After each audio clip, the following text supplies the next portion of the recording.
जब आपकी सर्जरी हो रही होगी तो मैं काबा शरीफ का गला पकड़ के बैठ जाऊंगी और मैं कहूँगी बस अल्लाह उमर को सही कर दें।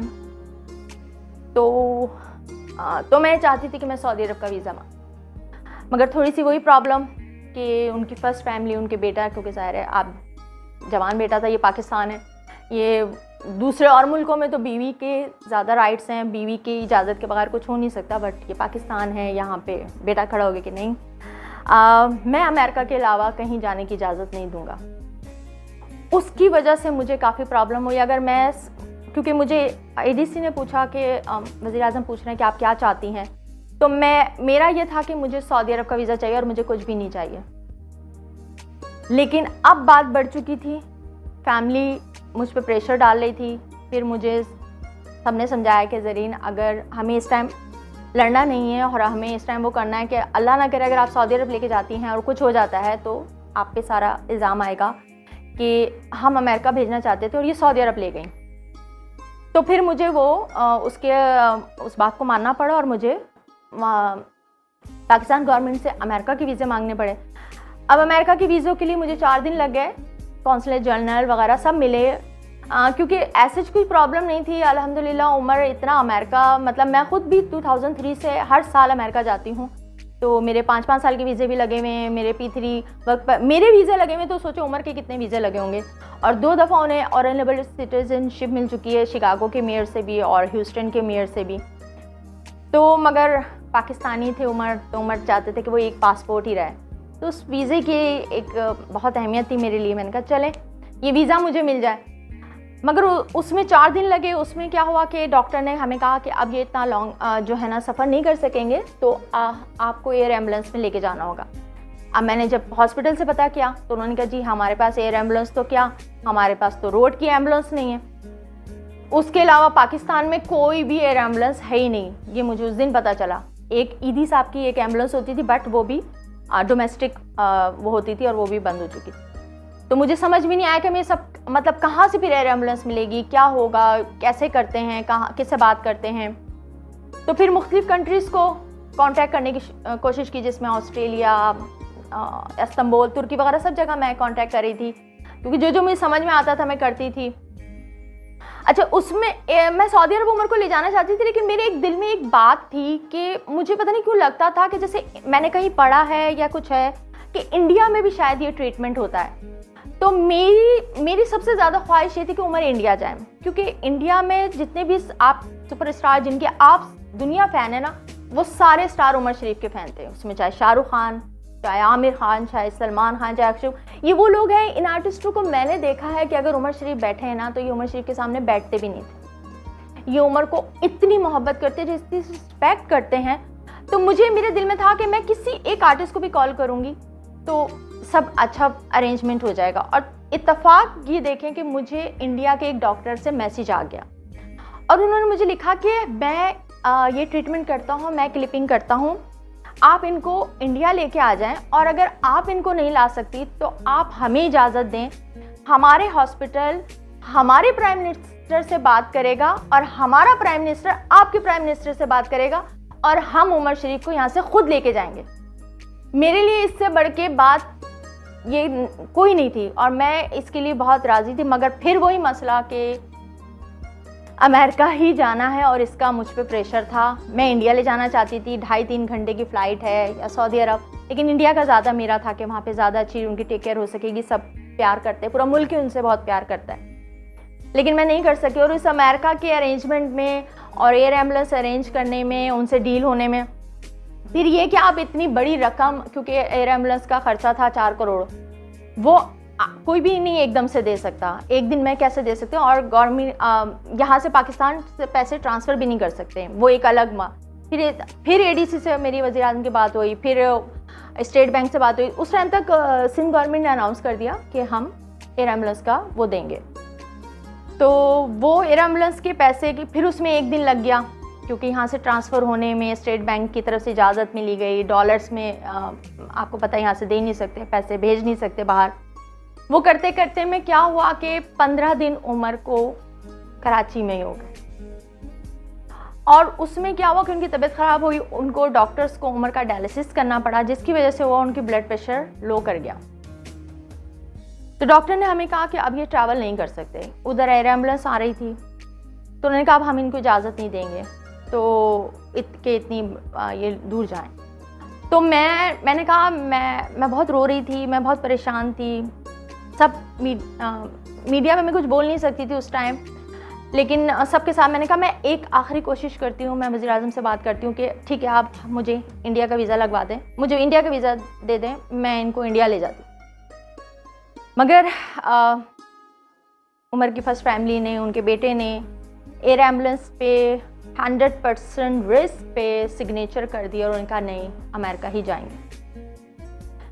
फिर एयर एम्बुलेंस वालों ने ज़ाहिर है वो कहा कि आपके पास वहाँ के जर्मनी का वीज़ा नहीं है तो आप ट्रैवल नहीं कर सकते कोई भी। तो मैंने अलग से अमेरिका की फ़्लाइट की टिकट ले ली, मगर शायद उमर का मेरे साथ आखिरी वक्त था, क्योंकि वो मेरे बगैर रहते नहीं थे। 20 साल हम 24 घंटे साथ होते थे, मतलब वो ट्रैवल कर रहे हैं तो भी मैं दुनिया के जिस कोने में भी जा रहे हैं वो तो मैं साथ होती थी, घर में भी साथ, उनके प्रोडक्शन हाउस में भी साथ, उनके शोज़ में भी साथ।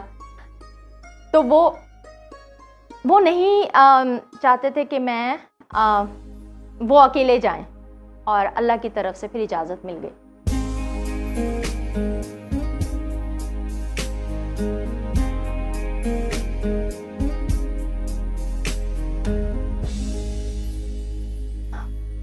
एयर एम्बुलेंस में जब हम गए तो जर्मनी से हमें फ्यूल लेना था, तो वहाँ पे जब जहाज़ रुका तो उस टाइम उमर एक बार बीच में बेहोश हो गए थे। तो डॉक्टर ने कहा कि हम इतना अभी इनको ट्रैवल नहीं करा सकते, एक दिन हम यहाँ जर्मनी के हॉस्पिटल में रखेंगे और फिर अमेरिका जाएंगे। इतनी देर में फिर मैं वहाँ वीज़े के लिए चली गई और वो लोग उमर को एम्बुलेंस में लेके जर्मनी के हॉस्पिटल चले गए। और मैं वीज़ा लेके 4 घंटे बाद हॉस्पिटल आई तो उमर के सारे टेस्ट वगैरह हो चुके थे और वो सब उमर का काफ़ी ठीक हो चुके थे उमर। खैर फिर लेकिन हुआ कुछ ऐसा कि बस जिस दिन हम 2-3 दिन उनका ट्रीटमेंट चलता रहा, और इत्तेफाक से जिस हॉस्पिटल में थे हम वो भी बेस्ट हॉस्पिटल था स्किलिपिंग के लिए जो उमर के ट्रीटमेंट का था, लेकिन हमें अमेरिका ही लेके जाना था। तो खैर उन्होंने कहा कि जिस दिन उन्होंने कहा कि आज जो है कल सुबह जो है आप जा सकती हैं अमेरिका लेके, तो रात में मुझे याद है कि मैं उमर के पास बैठी हुई थी और उमर 11:30 बजे उनका डायलिसिस स्टार्ट होना था और ब्लड मैं ऐसा देख नहीं सकती। तो 7:30 बजे मैंने उमर को कहा कि उमर सो रहे थे और उमर की एकदम आँख खुली, तो मैंने कहा कि उमर मैं जा रही हूँ। तो उमर कहने लगे कहाँ ठहरी हुई हो? तो मैंने कहा होटल में। तो उमर ने ऐसे हाथ बढ़ाया और मैंने उनका हाथ पकड़ लिया, तो उन्होंने कहा कहीं नहीं जाओ, यहाँ बैठ जाओ। ये वो आखिरी जुमला था जो उन्होंने मुझसे बोला, और मैं वहाँ बैठ गई और उनका हाथ पकड़ के, और वो फिर सो गए। तो मैं 11:30 बजे तक बैठी रही। फिर डॉक्टर ने मुझे कहा अब हम इनको डायलिसिस करना होगा और आपको बाहर जाना होगा। तो मैंने कहा मैं होटल फिर चली जाती हूँ, क्योंकि मेरी पता नहीं क्यों मेरी तबीयत ख़राब हो रही थी, मुझे चक्कर आ रहे थे, और मैं क्योंकि एक वैसे भी जर्मनी जाके मेरी एक वो थी ज़ाहिर कुछ खाती पीती नहीं थी, उमर को देखती रहती थी, तो मैं बहुत वीकनेस महसूस कर रही थी, सब कुछ मेरी खुद की बहुत तबीयत ख़राब थी। तो मुझे ऐसा था कि यार सुबह फ़्लाइट लेनी है, ऐसा ना कि मेरी तबीयत ख़राब हो जाए। तो मैं होटल आ गई। मुझे सुबह जो है ना जो हमारे एक थे वो अमजद भाई, उन्होंने मुझे कॉल की कि भाभी हॉस्पिटल आए, उनकी तबीयत ठीक नहीं है। अब जब मैं हॉस्पिटल पहुंची हूँ तो डॉक्टर मुझे अंदर ही ना जाने दें, तो मैं रो रही हूँ, चीख रही हूँ कि please open the door, I am Mrs Umar Sharif, but वो मुझे नहीं अलाउ कर रहे थे। और क्योंकि वो उनको सही करने की, स्टेबल करने की कोशिश कर रहे थे। उसमें फिर उमर का उस टाइम सुबह 9 बजे इंतकाल हो गया। जब डॉक्टर ने मुझे बताया तो ये एक बहुत ही नाकाबिले यकीन बात थी। खैर गई उमर के पास, पहले तो उनसे लड़ी कि आपने धोखा दिया, चले गए। फिर उनको देखती रही, फिर उनके सीने पे सर रख के लेट गई। फिर मैंने कराची फ़ोन किया, वसीम बदामी को बताया। फिर मैंने उनको ये बोला कि उमर की आखिरी ख्वाहिश थी अब्दुल्ला शाह गाज़ी में। और मैं आपको बताऊं कि अब्दुल्ला शाह गाज़ी हम 2007 में, मेरा ख़्याल है 6 में या 7 में हम लोग इंडिया गए थे। तो हज़रत निज़ामुद्दीन औलिया के मज़ार पे हम गए। तो हज़रत निज़ामुद्दीन औलिया के मज़ार पे पहले जब इंटर होते हैं तो एक अमीर खुसरो, हज़रत अमीर खुसरो की छोटा सा एक मज़ार बना हुआ है, कब्र उनकी बनी हुई है। तो वहाँ पे खड़े हम दुआ मांग रहे थे।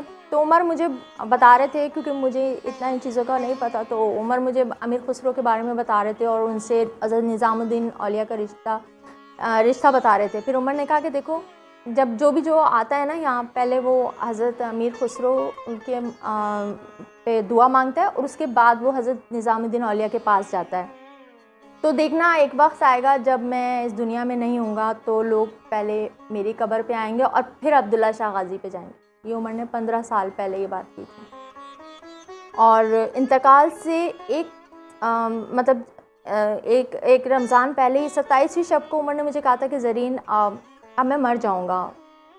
तो मैं रोने लगी कि आप ऐसे क्यों बात कर रहे हैं, आपको मेरी बिल्कुल फ़िक्र नहीं है। तो कह रहे हैं तुम्हारे लिए तो जी रहा हूँ। तो उमर ने मुझे कहा कि मुझसे वादा करो कि तुम मुझे लाहौर नहीं लेके जाओगी और मुझे अब्दुल्ला शाह गाज़ी पे मेरी तदफीन करोगी। तो खैर उस टाइम तो मैंने कहा ऐसी बातें नहीं करें, आप बहुत जिएंगे और ये वो, कुछ ऐसा नहीं होगा। लेकिन उसके 1 साल बाद ही उमर का, 1 साल भी नहीं, कुछ महीनों बाद ही उमर का इंतकाल हो गया।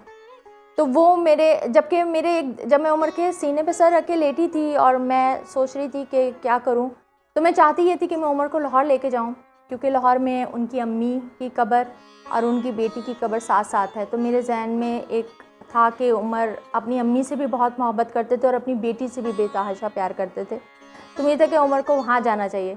लेकिन पता नहीं क्यों मैं उमर के सीने पे सर रख के लेटी थी, मुझे ऐसा लगा जैसे उन्होंने मुझे झिझोड़ा कि मैंने तुमसे क्या कहा है। तो फिर मैंने फ़ोन किया वसीम बदामी को कि आप वहाँ पे गवर्नमेंट से बात करें कि जो है उमर का, अब उनकी ख्वाहिश, आखिरी ख्वाहिश ये थी अब्दुल्ला शाह गाज़ी की। फिर उन्होंने फ़ोन किया तो ज़ाहिर है अब्दुल्ला शाह गाज़ी की तरफ से ही इजाज़त थी।